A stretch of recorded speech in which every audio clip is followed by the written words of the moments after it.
নাহমাদুহু ওয়া নুসাল্লি আলা রাসূলিহিল কারীম আম্মা বা'দ ফাউযু বিল্লাহি মিনাশ শাইতানির রাজীম বিসমিল্লাহির রহমানির রহিম ইন্না নাহনু নাযালনা যিকরা ওয়া ইন্না লাহু লাহাফিজুন সাদাকাল্লাহুল আযীম। আল্লাহ তাআলা বলছেন, আমি কোরআন কারীমকে অবতীর্ণ করছি, আর আল্লাহ তাআলাই বলছেন যে আমি এই কোরআনের দায়িত্ব, এই কোরআনের হেফাজতের দায়িত্ব আমার। এই কোরআনের মান, ইজ্জত, সম্মান, মর্যাদা সব কিছু আল্লাহ তাআলার। কেউ চাইলে কোরআনের অবমাননা করে এর সম্মানকে কমাইতেও পারবে না, বাড়াইতেও পারবে না। সুতরাং যে এই অপচেষ্টা করবে তার জিন্দেগি নিজে শেষ করলো, এর ব্যাপারে কোনো সন্দেহ নেই। তবে মুসলিম সমাজে, মুসলিম কমিউনিটি এটা কখনো সহ্য করতে পারবে না। ইমানদার হিসাবে ইমানদার ব্যক্তি কখনো সহ্য করতে পারবে না তার জিন্দেগির গাইডলাইন যে কিতাব আল্লাহ তাআলা আমাদেরকে দিয়েছেন, ওই কিতাবকে কেউ অবমাননা করবে। আমাদের মুসলিম ইতিহাস তো আমাদেরকে দেখাইছেন, সাহাবায়ে কেরামদের ইতিহাস তো আমাদেরকে দেখাইছেন। মুসাইলামাতুল কাজ্জাব, সে নবী দাবি করছে, মিথ্যা নবী দাবি করছে, আবার মিথ্যা কিতাবের বিপরীত, কোরআনের বিপরীতে আবার মিথ্যা কিতাব এরকম প্রচার চেষ্টা করছে। তো সাহাবায়ে কেরামকে তার উপযুক্ত শিক্ষা দিয়ে দিয়েছেন, উপযুক্ত তাদেরকে তাদের জবাব দিয়ে দিয়েছেন। সাহাবায়ে কেরামরা পারছেন, তিনাদের ঈমানের নূর ছিল, ঈমানের ঐতিহ্য ছিল, ঈমানের পাওয়ার ছিল, ঈমানের শক্তি ছিল। ওই শক্তির দ্বারা তিনারা সব কিছু করে নিছেন। আমাদের ঈমানের ওই পাওয়ার নাই, ঈমানের ওই নূর নাই, ঈমানের ওই ঐতিহ্য নাই। আমরা শুধু জবান দ্বারাই ফুটফুট করে বলতে পারি, শুধু জবান দ্বারাই ফুটফুট করে বলতে পারি, কিন্তু আমাদের কাজের বেলা কিছুই নাই। আসলে আমাদের নিজেদের যে ঈমানের ঐতিহ্য ছিল, নূর ছিল, ওই নূরকে আমরা হারিয়ে ফেলেছি। তবে এই বলে যে আমরা একজন মুসলিম হিসেবে, একজন ঈমানদার হিসেবে আমাদের সামনে কোরআনের অবমাননা করা হবে আর এই ব্যাপারে আমরা কোনো রকম পদক্ষেপ নেব না, এটা কখনো হতে পারে না, এটা কখনো হতে পারে না। এই জন্য আমরা আসুন, আমাদের সামনে আমাদের কিতাবকে অপমান করা হবে, আমার আসমানি কিতাব, আমাদেরকে আল্লাহ তাআলা যে কিতাব দিয়েছেন ওই কিতাবকে কেউ অপমাননা করবে, কেউ অসম্মান জানাবে, আর এই বিষয়গুলো আমাদের সামনে হবে, এই বিষয়গুলো আমাদের সামনে সংগঠিত হবে, আর ওই ব্যক্তি এরকমভাবে নিরাপদে থাকবে, এটা কখনো সহ্য করার বিষয় নয়। এটা কখনো সহ্য করার বিষয় নয়। একজন মুসলিম আর একজন মুমিন হিসেবে কখনো সে ঈমানের দাবিদার হিসেবে কখনো এটা সে সহ্য করতে পারবে না। এই জন্য কী করতে হবে? আমাদের উপযুক্ত পদক্ষেপ নিতে হবে, উপযুক্ত পদক্ষেপ। তবে অন্যায়, আমরা আইনকে নিজের হাতে তুলে নেব না, তবে আইন, রাষ্ট্রের যে আইন আছে ওই আইনকে সুষ্ঠু পদক্ষেপ নেওয়ার জন্য আমরা বাধ্য করব। আইনকে সুষ্ঠু পদক্ষেপ, আইন যেন সুষ্ঠু পদক্ষেপ নেয়, ওই ব্যক্তিকে যেন তার সুস্থ এরকমভাবে তার পিছনে কে হাসে, সে কিভাবে এত বড় সাহস পেতে পাইল যে বাংলাদেশ সংখ্যাগরিষ্ঠ মুসলিম রাষ্ট্র হিসাবে, বাংলাদেশ না হোক পৃথিবীর কোনো কোনায় হোক না কেন, সে কিভাবে এই সাহসটা পেল, কোথায় থেকে পেল, তার সাহসের উৎপত্তি কোথায়? এইটাকে বাংলাদেশের এখন যে প্রধান আছেন তার দায়িত্ব হলো তার খতিয়ান করা, এগুলোকে কি বলে আপনার ছন্ন বিচ্ছন্ন করে একদম বের করে নিয়ে আসা। কে এই সাহস জোগালো, সাহস দিল তাকে কে এই ব্যাপারে উৎসাহিত করলো? তাকে পাগল বলে কি ছেড়ে দেওয়া যাবে? কখনোই সম্ভব না। এটা কখনোই মুসলিম সমাজ মেনে নিতে পারবে না। প্রতিটা এলাকায় এলাকায় দেখবেন যে উজ্জীবিত হইতেছে কোরআনের অপমানকে উপযুক্ত শাস্তি দেওয়া হোক অথবা উপযুক্ত তদন্ত করা হোক। যদি উপযুক্ত তদন্ত না হয়, উপযুক্ত ব্যবস্থা না হয়, আল্লাহ তাআলা তো তার ব্যবস্থা তিনি নিবেনই, আল্লাহ তাআলা তার উপযুক্ত ব্যবস্থা আল্লাহ তাআলা নিবেনই।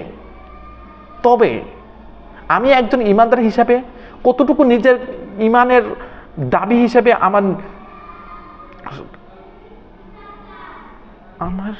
তার মানে কি আমি কিছুই না? আমি ঈমানদার হিসেবে কিছুই আমি পেশ করতে পারবো না? আমার এই ভাষাটাকে আমি হারিয়ে ফেলেছি।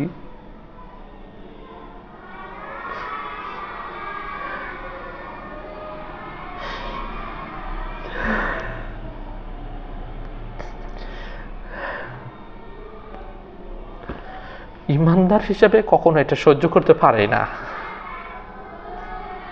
অবশ্যই তার উপযুক্ত শাস্তি দিতে হবে।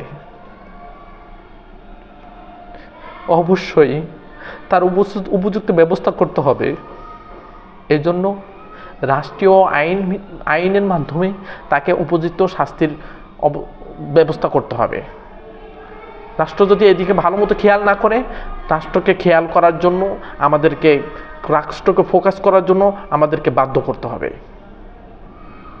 তবে ভাই একটা জিনিসের প্রতি আমরা খেয়াল রাখবো, আমরা উচ্ছৃঙ্খল জাতি নয়। আমরা মুসলিম কখনো উচ্ছৃঙ্খলা থেকে পছন্দ করি না, আমরা সুশৃঙ্খল জাতি। আমাদের জিন্দিগিটা এক নিয়মের উপর চলে, আমাদের জিন্দিগিটা স্বচ্ছ জিন্দিগি, যেখানে কোনো দাঙ্গা ফাসাদ এগুলো নাই। আমাদের জিন্দিগিটা স্বচ্ছ জিন্দিগি, আমাদের সুশৃঙ্খলা থেকে আমরা পছন্দ করি, আর সুশৃঙ্খলাই আমাদের দিন আমাদেরকে শিখায়।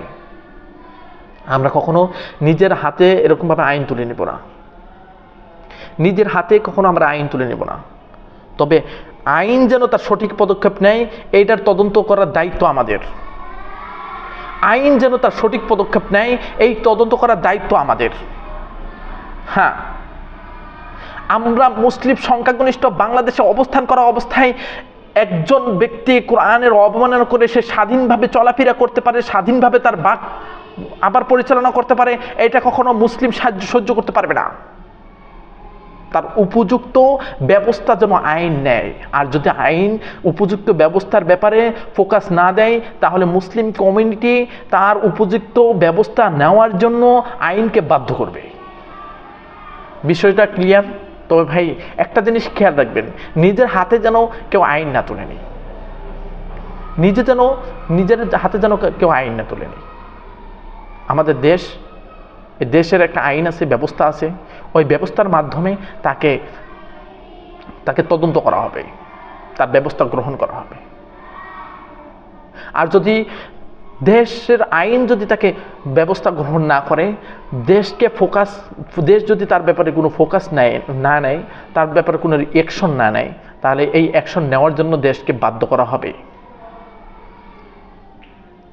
এই জন্য দেশের যেখানে আছেন, যে পরিস্থিতি আছেন, যে অবস্থানে আছেন, ওই অবস্থান থেকে নিজেকে প্রতিবাদ জানাতে হবে।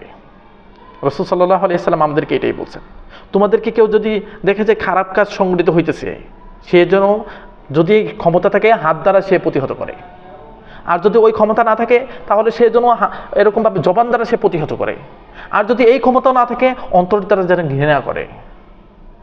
হ্যাঁ, যার ক্ষমতা আছে আইনের মাধ্যমে হাতের দ্বারা প্রতিহত করবে, সে হাতের দ্বারা প্রতিহত করবে। আর যার ওই ক্ষমতা নাই, শুধু জবানের দ্বারা প্রতিহত করবে, তাহলে সে ব্যক্তি জবানের দ্বারা প্রতিহত করবে। আর যদি এই ক্ষমতাও কারো না থাকে, তাহলে যদি ওই ব্যক্তির যদি এই ক্ষমতাও না থাকে, ইমানের লাস্ট স্তর যেটা, সেটা হলো অন্তরের দ্বারা এই কাজটাকে ঘৃণা করবে, অন্তরের দ্বারা এই কাজটাকে ঘৃণা করবে। আশা করি বিষয়টা বুঝে আসছে।